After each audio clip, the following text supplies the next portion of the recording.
بلغ الرسالة وأدى الأمانة ونصح للأمة وكشف الله به الغمة وجاهد في سبيل الله حق جهاده حتى أتاه اليقين اللهم صل وسلم وبارك على سيدنا محمد وعلى آله وصحبه أجمعين سبحانك لا علم لنا إلا ما علمتنا إنك أنت العليم الحكيم رب اشرح لي صدري ويسر لي أمري واحلل عقدة من لساني يفقه قولي اللهم افتح علينا فتوح العارفين وارزقنا فهم النبيين وإلهام الملائكة المقربين وأن تطلق به عن ألسنتنا وأن تفرج به عن قلوبنا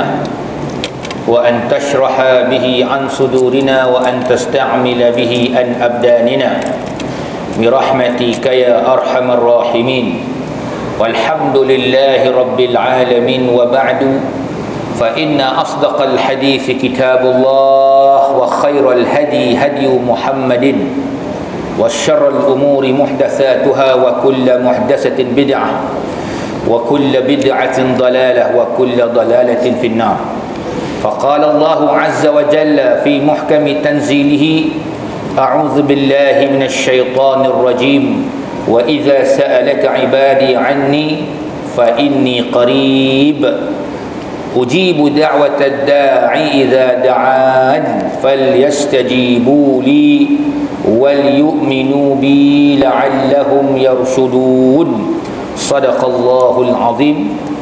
Yang dihormati Tuan Nazir, Tuan Imam, Tuan Bilal, seluruh ahli dan kuasa masjid, muslimin muslimat yang dirahmati Allah sekalian, firman Allah yang bermaksud, dan apabila hamba-hambaku bertanyamu ya Muhammad mengenai diriku, katakanlah sesungguhnya aku hampir kepada mereka. Aku akan mustajabkan doa orang yang berdoa kepadaku, maka hendaklah dia menunaikan akan segala perintahku dan beriman kepadaku. Mudah-mudahan mereka itu mendapat petunjuk.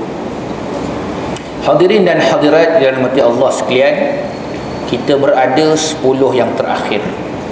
Semua orang berebut, tunggu, menanti, memburu malam Al-Qadar. Kita pun tak pasti dah berlalu ke belum, atau mungkin tinggal baki-baki lagi.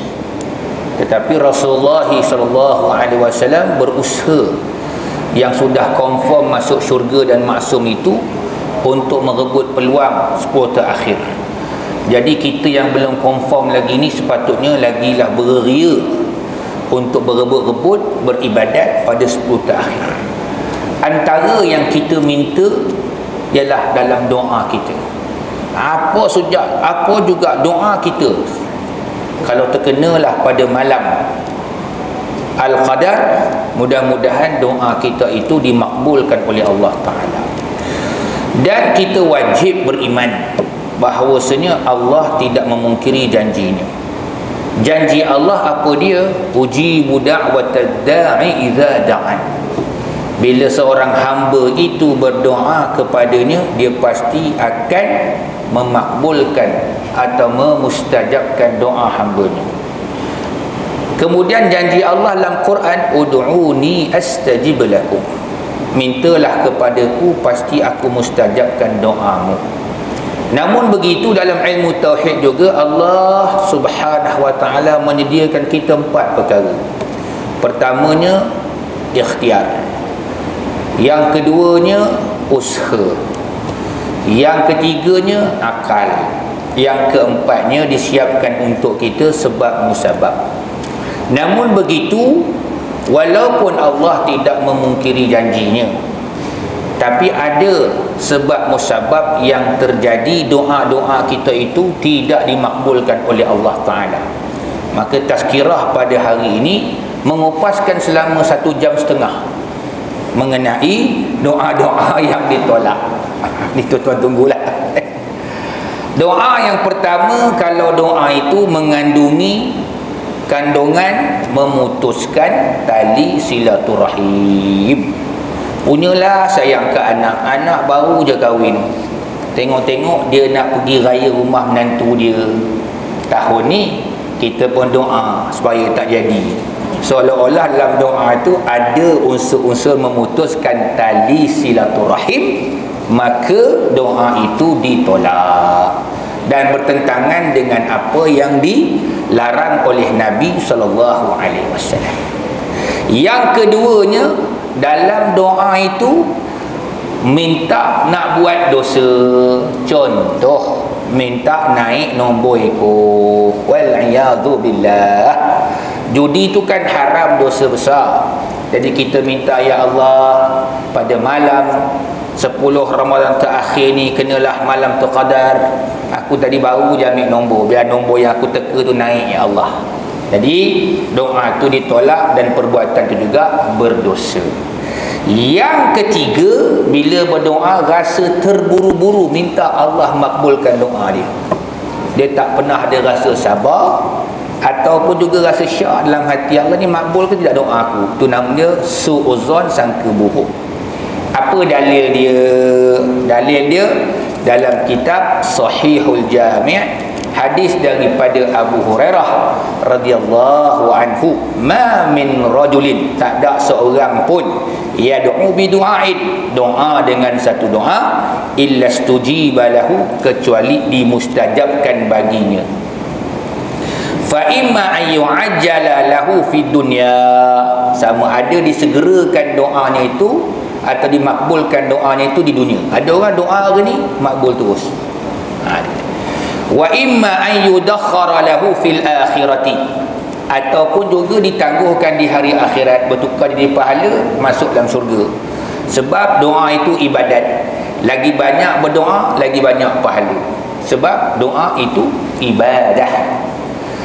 Ma lam yad'u bi ithmin, selama mana dia tidak berdoa untuk buat dosa. Macam saya sebut tadi contohlah, au qati'ati rahimin, atau memutuskan silaturahim, au yasta'jil, ataupun dia rasa tergopah-gapah minta Allah Ta'ala makbulkan doa dia. Yaqulu, contoh dia, da'autu rabbi famastajaba li, aku doa dah tapi Allah belum makbulkan, Allah tidak memakbulkan doaku. Jadi kesalahan dia disebut Allah tak makbulkan doa aku, salah. Yang betulnya Allah belum makbulkan doa aku. Dia macam orang nak sangat anak tapi tak ada anak, bukan tak ada, belum dapat anak. Nabi Ibrahim doa 30 tahun minta dapat anak, tak dapat lagi. 40 tahun tak dapat juga lagi. 60 tahun tak dapat. 80 tahun tak dapat. Sampailah 100 tahun berdoa, 2 dia dapat. Dapat isteri seorang lagi, dapat anak lagi.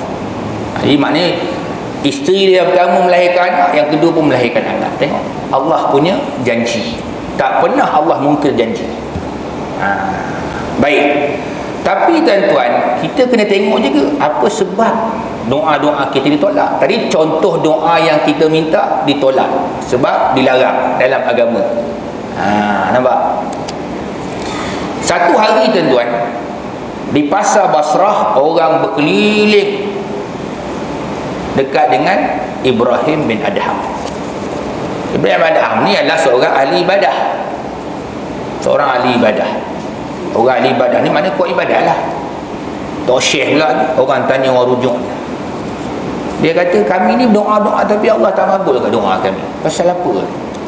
Maka jawab Ibrahim bin Adham, pertamanya kamu mengaku kenal Allah tapi mengingkari segala perintah Allah.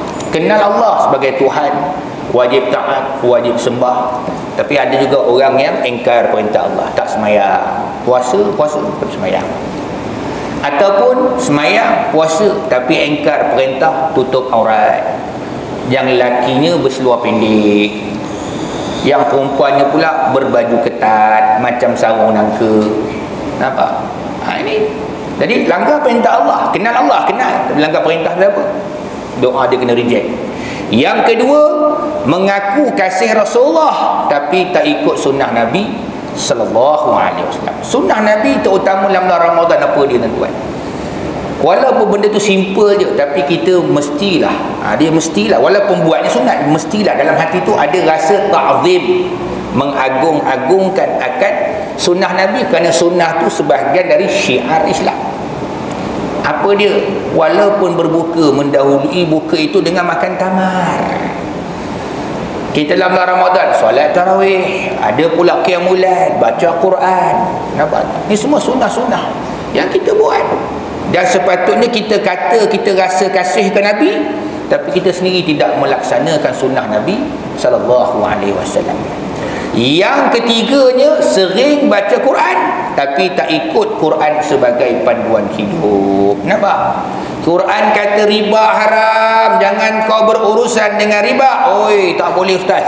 Saya sebagai seorang pakar ekonomi, tanpa riba negara kita dia akan maju. Habis kau baca Quran tu Quran tu biasa ustaz, nak pahala bulan Ramadan je. Pahala ke bendanya bala. Nampak tak? Ini kata dalam Quran, qala ar-rasul ya rabbi inna qaumi ittakhadhu hadzal qur'ana mahjura. Rasul berdoa, ya Tuhanku, umatku menjadikan Quran sebagai bahan buangan. Yalah, masa dia nak guna dia ambil, masa dia buang macam bahan recycle. Orang meninggal baca Quran, orang hidup tinggalkan Quran. Gitu. Itu contohlah. Nak cuba contoh banyak, tapi sebab kerana lambang merah ni tulis 20, takut juga 20 minit ni. Takut lagu ada punya waktu. Yang keempat, tidak bersyukur dengan nikmat Allah. Syukur ni macam mana? Balas dah Allah beri nikmat. Contoh, sihat. Habis nak balas dengan apa? Buat amal ibadah. Ke mana? Masjid lah, apa lagi 5 waktu. Tapi jangan 11 bulan besok tak datang dah. Dia datang sebulan ni je lah. Nampak tak? Tapi bukan tuan-tuan lah, tempat lain. Tapi kat mana-mana lebih kurang sama. Di mana? Datang ke masjid, solat jemaah, dengar kuliah, menuntut ilmu. Tu dia. Tu tanda syukur dengan nikmat Allah. Nikmat sihat. Ada orang tak sihat, berebut nak pergi semayang kat masjid. Kita yang sihat, relax, buat ada je. Duduk kat rumah. 11 bulan tu, sebulan dia datang kat masjid. Jangan tuan, salah tu. Yang kelima, mengaku syaitan sebagai musuh tapi tidak menentang syaitan. Betul, semua orang dengar syaitan benci, takut, a'udzubillah minasyaitonirrajim, tapi perbuatan syaitan dibuatnya juga tuan-tuan. Syaitan suka apa? Benda-benda kotor, tak elok. Contoh senang je, simpan kuku panjang. Panjang tuan. Dan macam Cina jual repair handphone, panjang kuku dia. Dia pun nak korek chip senang kata dia. Kata Dr. Yusuf Al-Qaradawi tuan-tuan, potong kuku ni sunnah. Tapi kalau kita tak potong, kita bela, sunnah juga. Itu sunnah harimau dia panggil. Harimau je tak pernah potong kuku tu tuan. Dengan burung gagak, dengan burung elang. Syaitan sukalah mana cerita panjang cerita tu, tapi itu contoh dia. Yang keenam, mengakui syurga ada tapi tak beramal untuk masuk syurga. Oh, syurga seronok, ada pokok, ada kebun, ada sungai, ada susunya, ada madunya, tapi tak beramal pun untuk masuk syurga. Sebab apa? Contohnya tak masuk, tak sungguh-sungguh beramal. Solat panjang sikit salah, pendek sekejap, macam-macam ada je masalah nak beribadah tu. Ni dia tuan-tuan. Jadi sebab tu kita kena buat lah. Katakan lepas kita habis ni kan, balik rumah sambung lagi. Saya banyak orang tanya benda sama je. Kata saya berapa puluh tahun dah tanya, ustaz, boleh ke kita dah witir kat rumah tau? Boleh ke witir kat masjid ni? Boleh ke buat semayang kat rumah? Buat lah. Nampak? Dalam kitab Muwatta tu, hadis Imam Malik, Rasulullah pernah dah habis dia witir, tengok belum subuh lagi, dia bangun lagi 2 rakaat solat tuan. Nabi tak putus-putus. Tu yang confirm masuk syurga. Kita confirm belum masuk. Jangan confirm neraka lah tuan-tuan. Jangan confirm belum masuk lagi. Yang ketujuh, mengakui neraka wujud tapi tak menjauhkan diri daripada neraka. Nampak tak? Buat juga amalan ahli neraka. Dah elok kau lelaki jadi pondan, yang elok pula perempuan jadi tomboy. Itu semua amalan ahli neraka. Dengan buat. Yang ke-8, mengakui mati itu pasti tapi lalai lagi dengan buat dosa dan maksiat. Ngumpat macam biasa, tak pernah rasa salah, sebarkan fitnah, bawa cerita bohong, kita palsu, kita karut. Nampak? Kita tak rasa salah, masih lagi lalai buat maksiat. Tengok orang mati setiap hari. Nampak? tak pernah insaf. Yang kesembilan, sibuk dengan aib orang tapi lalai dengan aib sendiri. Tengok orang punya kelemahan, kemiskinan orang, gaji rendah orang susah hidup, orang tu kurang ibadat, orang tu gini keadaan, tapi diri sendiri kita lupa nak tengok tuan, apa kelemahan kita. Tengok lemah kita lah. Kita nak hormat orang senang je, kita tengok lemah di kita lebih ke orang. Kalau kita cari dia punya kelemahan, kita akan benci orang tu, kita akan terus pandang dia hina. Jadi sebab tu manusia tu, kalau dia pandang manusia yang lain, ni dia lebih mulia pada aku ni, nampak macam tu je, nampak tak? Dia akan rasa lain pada orang. Yang terakhir, cukuplah tu kan, 10. Kamu mengebumikan mayat saudaramu tapi tidak mengambil iktibar dari kematian mereka. Kadang-kadang ada juga orang tu mati dalam keadaan baik, tak ambil iktibar pun. Ada orang nampak biasa je, tapi kita terkejut tengok meninggal malam Jumaat, pagi Jumaat, nampak? Kita tak tahu amalan dia, kita ambil iktibar. Dia ada buat amalan yang tersembunyi. Macam Sa'ad bin Mu'az. Sa'ad bin Mu'az amalan semua sembunyi je. Bila dia meninggal tengok macam mana, gelap pun. Awal-awal ni mendung sebab malaikat Allah akan bawa sekali, 70,000 malaikat bawa sekali, bergegar aras tu, sebab bawa sekali dia punya jenazah untuk dikebumikan. Sebab kata ulama banyak sebab dia, antaranya amalannya semua sembunyi, tak pernah dia beritahu ke orang. Kita iktikaf kota akhir masuk IG, solat tarawih qiyamul lail masuk Facebook, satu dunia tahu. Khatam Quran pun dah khatam seronok bunga telur je tuan. Habislah. Betul saya kata, Cik Pertama cakap lah, janganlah rasa kita ingat sama, itu je lah. Dia sembunyi tu yang paling bagus ni tuan. Malam dah khatam. Masuk kambing insya-Allah. Jadi cukup tuan-tuan. Ada orang yang mati lah kena teruk lagi, kita ambil tiba lah jauh daripada perbuatan yang tak baik itu. Subhanakallahumma bihamdik asyhadu an la ilaha illa anta astaghfiruka wa atubu ilaik. Wabillahi taufiq wal hidayah. Assalamualaikum warahmatullahi wabarakatuh. Waalaikumsalam.